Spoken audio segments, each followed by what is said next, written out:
Hello everybody, welcome back to a brand new episode of F122 My Team Career Mode here on the channel. I hope you're all having a great day. Today we head to the Brazilian Grand Prix. Very excited for this one of my favorite circuits on the Formula 1 schedule. So definitely some high hopes here coming into this one. Although we have the worst car on the grid here with this Trackhouse racing machine, still hopeful for a competitive day, especially with straight line speed not being the most important thing here when it comes to Brazil. Although we do have a very lengthy front straightaway, so that certainly is going to play a factor. We do have a sprint race in this Brazilian GP weekend, and actually I completely forgot that it was a sprint race weekend, so that led me to do something very embarrassing. So I accidentally retired from qualifying because I thought I had loaded into free practice 2, so I retired from free practice 2, what I thought it was, but no, it was actually qualifying. So you're not going to see qualifying for this episode. I'll be starting at the back of the grid for the sprint race, which is unfortunate there, but I'm sure we were going to qualify at the back anyways with this Trackhouse racing car, so not necessarily the worst thing in the world to happen here, with only now 2 races left here on the season. Going into the next episode, obviously with Abu Dhabi, very excited to wrap up this first season, get some more upgrades to the car, and then make that push into season 2 where we've adapted all of our parts, and I think we're going to have a good chance to be a hopeful midfield team next season. In practice though, in Interlagos, things were actually going pretty well. Actually, the car felt pretty good. I remember in F1 2021 I really struggled here on this circuit, especially when I went onto this circuit with no racing line, but I was certainly adapting a lot better. I've adapted to pretty much every track so much better with this F1 22 car, and going to the some of these tracks for the first time still with no racing line, so it's been a positive experience so far, but nonetheless we come through here running our qualifying program. I barely beat the Delta, and we actually ended up here in P14 in free practice 1. So that was a pretty decent time I was happy with, but like I said, I missed qualifying. I retired from qualifying by accident, so we're going to head straight to the grid here for the sprint race in Brazil. Welcome to today's sprint. This is shaping up to be another fantastic weekend.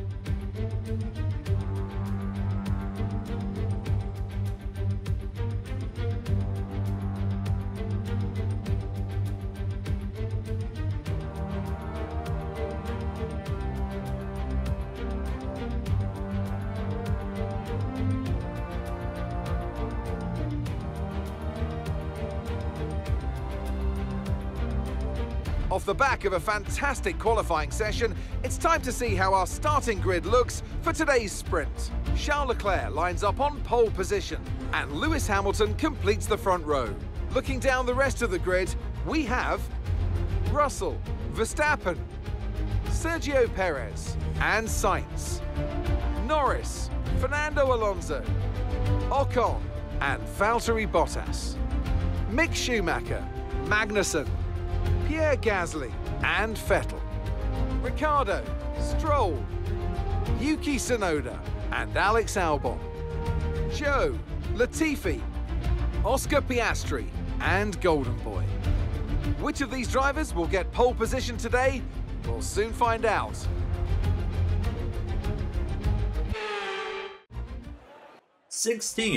Yes, 16 grid penalties here. We thought 14 a couple episodes was a lot. We got 16 grid penalties here in Brazil. That is an insane number, including ourselves, so we still started at the back of the grid anyways. So if we didn't take any grid penalties, who knows where we could have been starting here. But I knew it was going to be interesting when I saw the front row had a grid penalty. I'm like, oh god, this is going to be big. But nonetheless, we are ready to go. Lights out here from the sprint race in Sao Paulo. Now it's only 12 laps, and it's going to be lights out, and we are underway here in the Brazilian GP sprint race now as we head down towards turn 1. It was a decent launch off the grid for myself. I didn't get any replay cameras, unfortunately, from the sprint race, but don't worry, in the actual GP there will be plenty of the replay cameras, or TV style cameras, to be shown there. But we were able to actually get past Piastri right there, our Australian teammate. Now is, here we go, we got to go already a little bit defensive on our Trackhouse racing teammate. We still don't know if Piastri is going to be back at Trackhouse next season or not. With Fernando Alonso retiring, it opens the door wide open for Piastri to head to that team, but we're hopeful that he remains with the team here now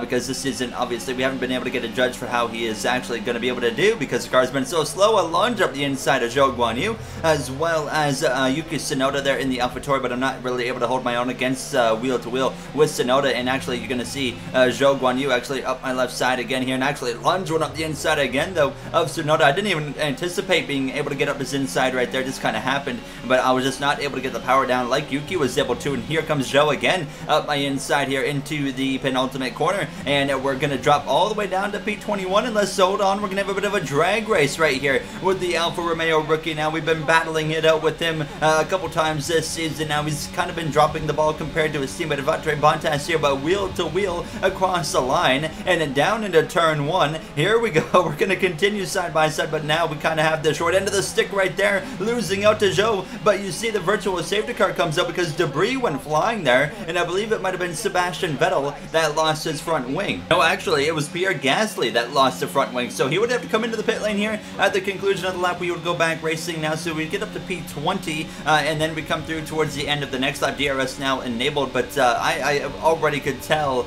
here in the sprint race that we were kind of in a little bit of trouble. Actually, Vettel comes into the pit lane here at the start of lap 4, so he actually managed to get some wing damage as well through the whole process, but you can see right here I kind of got stuck between Zhou as well as Piastri right here. I didn't have enough straight line speed. This car really good through sector 2 where, you know, downforce matters, but on the front straightaway I was just kind of getting destroyed, and I basically got stuck right here in between Piastri and Zhou, and I couldn't really do anything. I could do this every time. I would run down Zhou Guanyu, and then I would lose time to him on the straightaway. We would run him back down, we'd lose time again, but Lewis Hamilton actually currently out in front over Carlos Sainz here in the sprint race, so Hamilton has not won a GP this weekend, or this season. Could he do that this weekend here in Brazil? And it would be a good start to him if he could win the sprint race, but I mean, overall, I mean, there wasn't much that happened in the sprint race. Definitely the least eventful sprint race of the season. We come straight to the final lap here, wheel to wheel right there with Zhou Guanyu and then Nicholas Latifi. I tried to lunge one up the inside of Latifi, actually get a warning there for track limits, but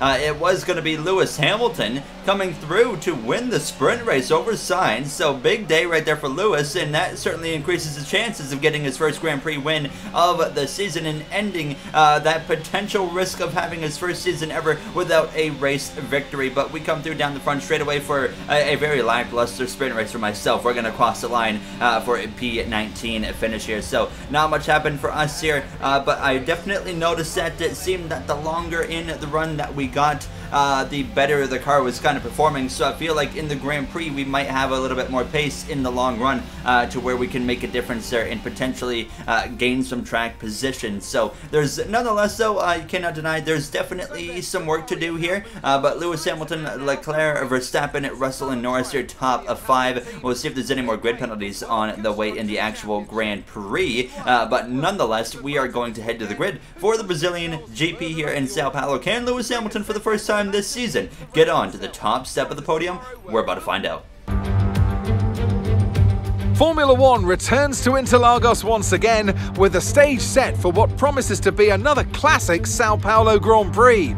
Sebastian Vettel famously clinched his 3rd championship here in 2012, and just 4 years later, Max Verstappen treated us to one of the finest wet weather drives of all time. Interlagos, always a very special race here in Brazil. It's a 2.7-mile circuit with 9 lefts and 6 rights, for a total of 15 corners.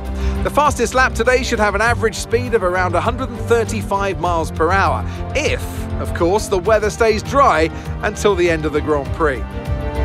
It's time to take a look at our starting grid for today's race. Lewis Hamilton lines up on pole position, and a very happy Carlos Sainz will start second. Considering the rest of the grid, we have Verstappen, Magnussen, Lando Norris, and Ocon. Russell, they've taken a grid penalty. Perez, Fernando Alonso, and Mick Schumacher. Bottas, Gasly, Sebastian Vettel, and Ricciardo. Zhou, they'll be starting further back after an earlier grid penalty.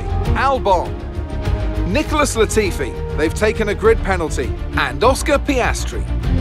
Stroll, Leclerc, Tsunoda, and Golden Boy.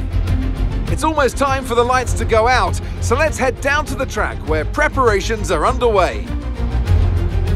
I'm joined again today by none other than Anthony Davidson. Tell me, Ant, obviously there's a lot of development work that goes on with these cars between the Grand Prix.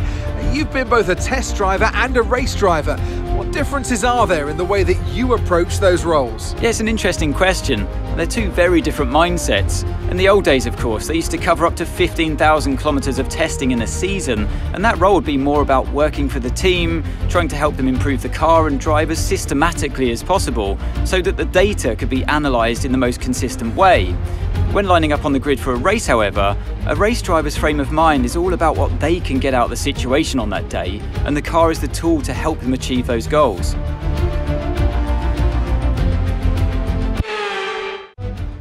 Ready to go, lights out here in the Brazilian Grand Prix, and I actually put 2 extra laps of fuel in the car this time to hopefully make sure we don't have to save fuel in this Grand Prix. So a little excessive, but until we get that fuel upgrade, I think that's what we have to do. But nonetheless, we were ready to grid up here. You see more grid penalties handed out. I think overall this weekend has been 32 grid penalties. I just went back and checked as well. Can confirm 32 grid penalties with the sprint race and the GP combined. It's 5 red lights, and it's going to be lights out, and we are underway. Lewis Hamilton will lead the way down into turn 1. It's a good launch off the grid there for Hamilton. Mercedes has been on the top step of the podium this season with George Russell back in Singapore for the first time in his F1 career. Can Hamilton get back on the top step of the podium here today in Brazil? We're about to find out. There you can see some 3-wide action in the background. Our teammate Piastri getting the elbows out now, but so far so good here. Relatively calm on this start here in Sao Paulo as we head down into turn 4, and Hamilton's already got a comfortable gap over there on Carlos Sainz, as well as the Red Bull in the background there. Don't forget, we got a Haas, a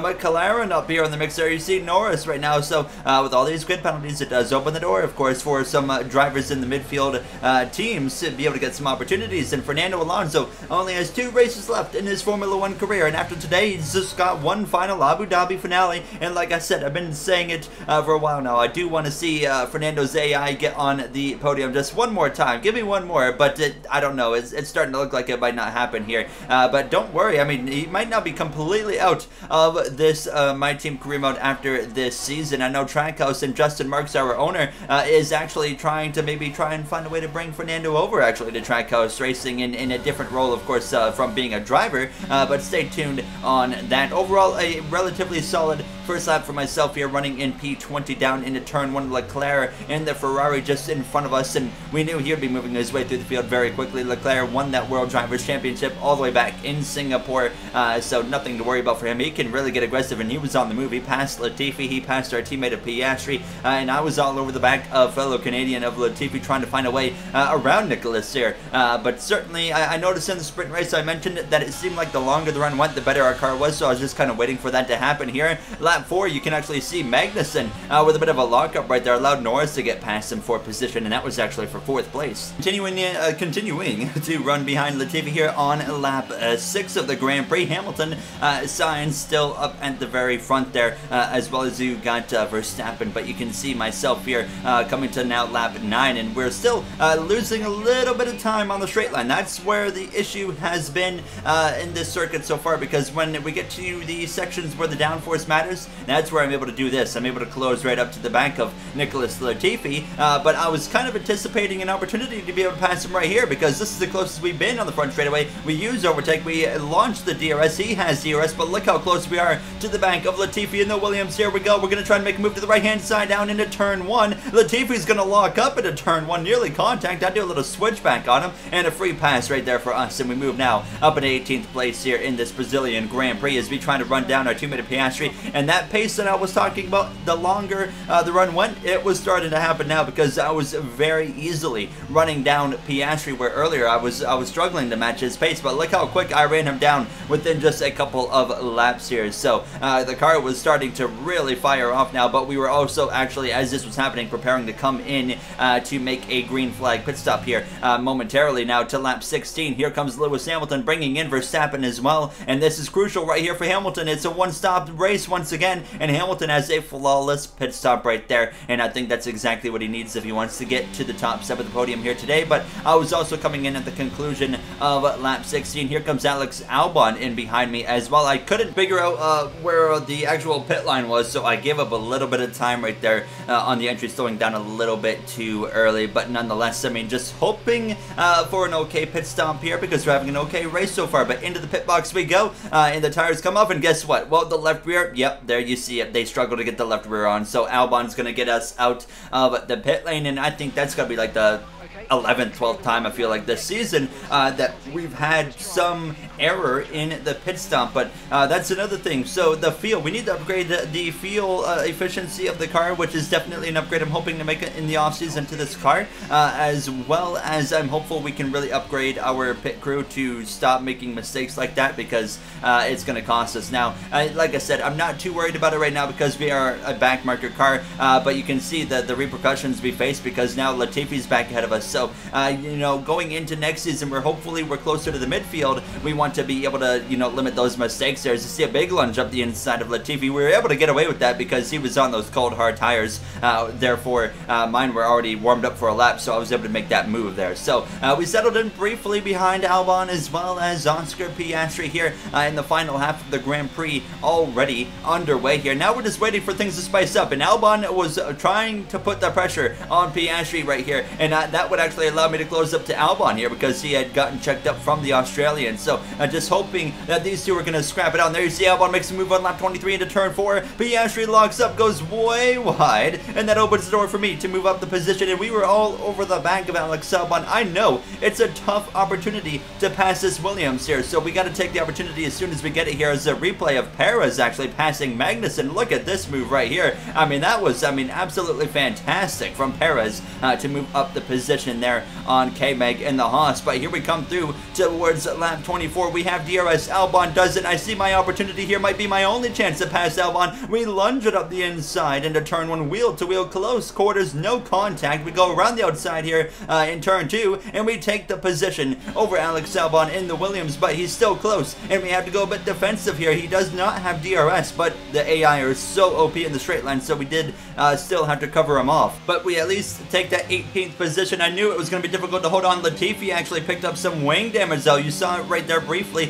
Albon would actually put the fight back to me, though, and I had no defense over him. So all that worked for absolutely nothing there. He was able to just cruise by on the inside here. Now with 10 laps to go, a bit of a late race update. Lewis Hamilton out in front by 2 seconds over the Spaniard of Carlos Sainz. Max Verstappen in 3rd place over Lando Norris, who's having a flawless run here today, while his teammate of Ricciardo is all the way down in 15th place. But George Russell up there running in 5th place as well. So both Mercedes having a good day so far. A great day for Hamilton, Perez, and Magnussen there in 6th and 7th. We saw the pass from Perez on Magnussen there earlier. And then you got the Alpine duo of Ocon and Alonso all over the back, by the way, of K-Mag here. And then Pierre Gasly currently rounding out the points, and Vettel, the first car out of the points, looking to make that bit of a change here. Now Leclerc still trying to work his way through the grid in these closing laps. It's been proven tough to pass here in Sao Paulo now as we continue to run 19th place over Tsunoda, Piastri, and Latifi as well, who's actually now a lap down here. But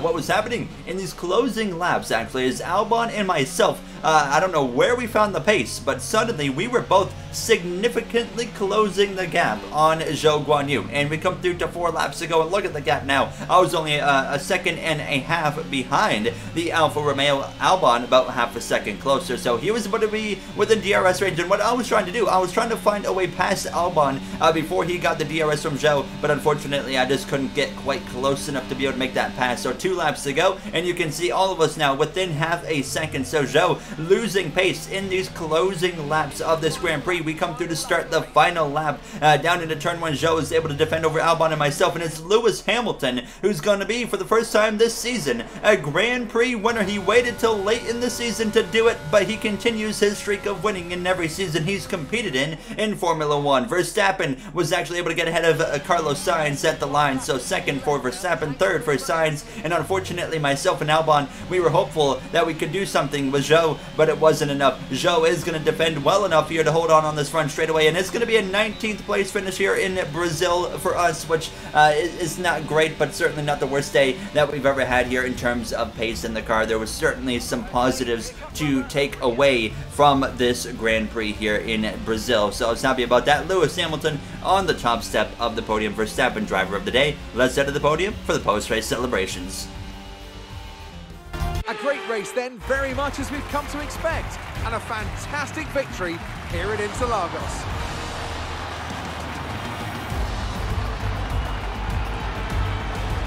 Anthony Davidson, what helped them deliver this result, do you think? I think it was clear what the main contributing factor out on track was: speed. I know it sounds like an awfully reductive statement, but fast cars win races, and we saw that today with our winner. So after a magnificent race, we can now see the drivers making their way to the podium.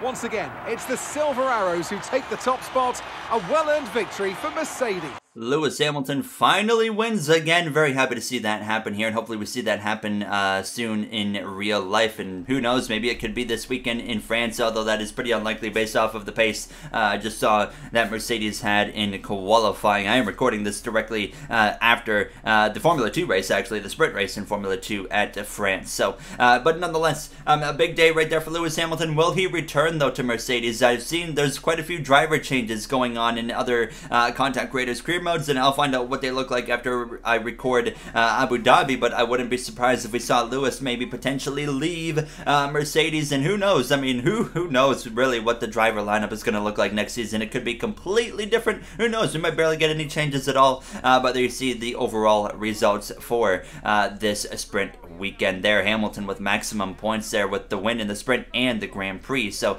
a big day right there for Mercedes, but just one Grand Prix remains on the season, and that is at the brand new configured Abu Dhabi that is there, where they've you know, completely changed Sector 1, and the whole track's got just a whole new feel to it. So I'm excited for it, and I hope you guys enjoyed this episode. If you did, you know what to do, and that is going to wrap it up for myself. Just one race remains, and we're just going to go there and have fun, because obviously there's not really much of a points battle for us to fight for. So I'll see you guys in the next one. Have a great day, everybody.